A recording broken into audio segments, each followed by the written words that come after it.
Hey, what's up guys? I just installed this new Uniden DFR7 radar into my 2017 Subaru STI, and I kind of wanted to just go over it of how I installed it, because I there's a little bit of confusion with the newer mirrors because there's no plug in the back, so a lot of people get a little bit more confused when you do the mirror tap, which I did, and I'll kind of go into that in a little bit. So as you can see, I have it mounted under the mirror. I wanted something clean. I don't like when there's wires hanging down. I just wanted something that's just kind of out of the way and almost kind of discreet in a way where you can't even see it. The way I'm on my cars, I like to keep things clean, kind of keep it looking like OEM, nothing crazy. I kind of just like to add my own personal style, but not go overboard, and doing something like this is what I do in all my cars. I used to have the Valentine, the V1, which is a great radar, but I sold it a while ago. I just wanted something a little bit newer, and these Unidens seem to be kind of doing pretty well in the market. I really like the R3, and I think they just released the R7. I think I might be mistaken on the name. But I don't need anything that crazy. The DFR7, I believe this one is called. I think it's perfect, enough for me. It's got GPS. It has great reviews. I'm not going to really go into depth. I really haven't used it too much yet. I just installed it last night, actually. I just wanted to go over the install of how I put it into my car. So if anybody else is interested in doing this to their car, it works for any other radar, basically. This is just the one I chose, so I figured I would help anybody out that may be a little bit confused. Alright, so let's start off. I have it wired so when the car turns on, it turns on, and when the car turns off, it turns off.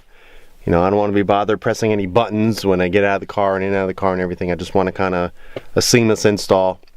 Basically, you need to find power that does just that. When the car is on, it gets power. When the car is off, it turns off.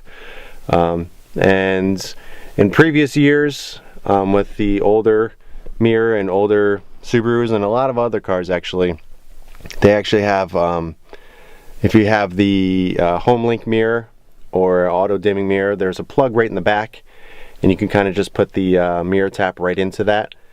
But with I believe they changed in 2017. I'm not quite sure what year they actually changed to this type of mirror. It's actually in a different location. And it's a little bit, I don't want to say more tricky, but it's a little bit more hidden.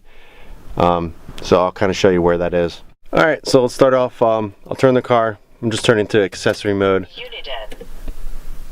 It's kind of running through its self-test. X-band. K-band. K-A-band. Laser. There we go.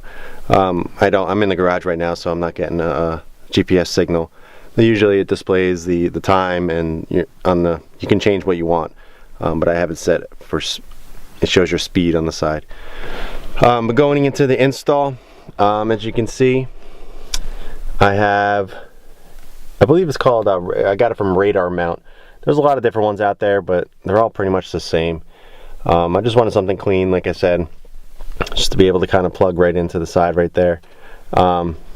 And it kind of follows along, sorry, the easy pass is in the way, follows along the OEM wire, I don't know, wire cover, I guess you want to call it.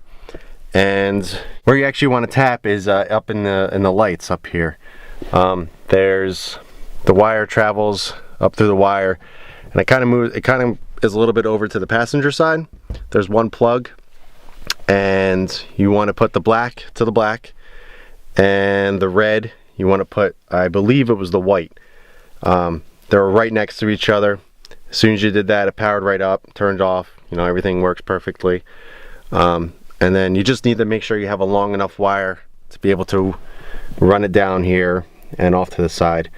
I also have I forget what it's a Radar Mount, or I forget the company. There's also Blend Mount, which is like $90 for something, I wouldn't say pretty similar, but it does the same thing. The Blend Mount is a lot nicer looking. GPS connected. Oh, there we go, just connected the GPS. The blend mount is a lot nicer looking, but honestly, you know, this thing was, I got the mirror tap and the mounts for, I think it was like 40 or 45 bucks. You know what, that's more than okay for me. Not, like I said, I'm not trying to go crazy or anything. Gets the job done. It tucks it up really nice. You know, the blend mount does exactly the same thing. It's nice and sturdy, doesn't wobble, and that's pretty much it. It's pretty simple. I wish I kind of would have shown you exactly where the wire was, or the plug that you need to tap into, but I was doing an install late last night, and I was getting a little frustrated just because, first of all, I couldn't find the plug. Because if you, I don't know if you can see back here, but the plug is usually back in there, but it's just literally one wire that connects to, I guess, the board or something back there. So as soon as I saw that, it was kind of like, uh-oh, what do I do now? But after doing some research, I quickly found that the power's up here in the lights on the side. So if you are looking for that, be sure just to look up there. You'll find it right away, and it's yeah, pretty happy with the install. Like I said, if you guys want, I can go over you know, the basic functions or what I think of this radar. Not the top of the line crazy R3 that everybody loves, but you know, this is good enough for me. I don't need anything that crazy. If you guys have any questions, or you know, you want me to do another video on this radar, just let me know. I'll be more than happy to help. But I guess that's it for now. Stay tuned for the next one.